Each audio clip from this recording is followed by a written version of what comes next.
Usilolijua ni sawasawa na usiku wa giza. Karibu tena kwenye mwendelezo wa Mwanafunzi Mtoro sehemu ya 9. Tunaendelea pale tulipoishia.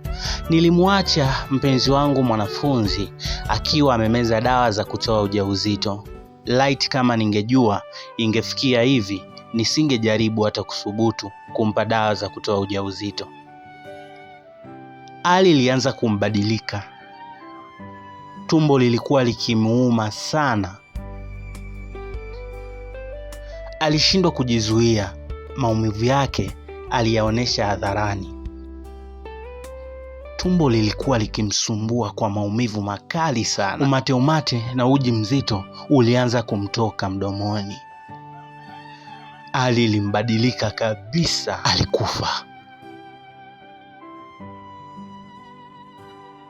Nilifika nikiwa sijui chochote. Nilimkuta hali ikiwa imembadilika kabisa.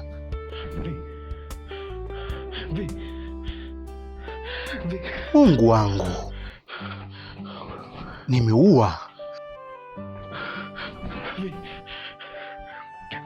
Moja kwa moja itakuwa chanzo ni yale madawa tuliyomzidishia ya kutoa mimba. Mungu wangu, naenda kufia jela.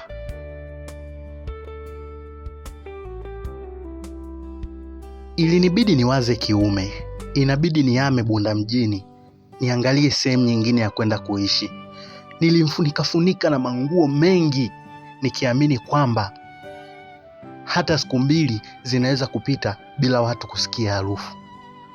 Nikiwa na hofu sana na naogopa pia.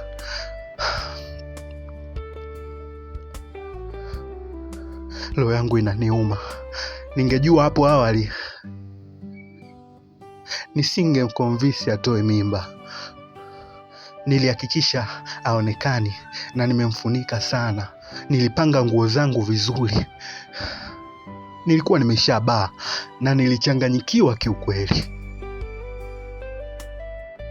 Wazo lililopo kichwani kwa sasa ni kukimbia kabisa hapa Bunda mjini. Atakuwa ni nani? Nimeisha mimi. Nani?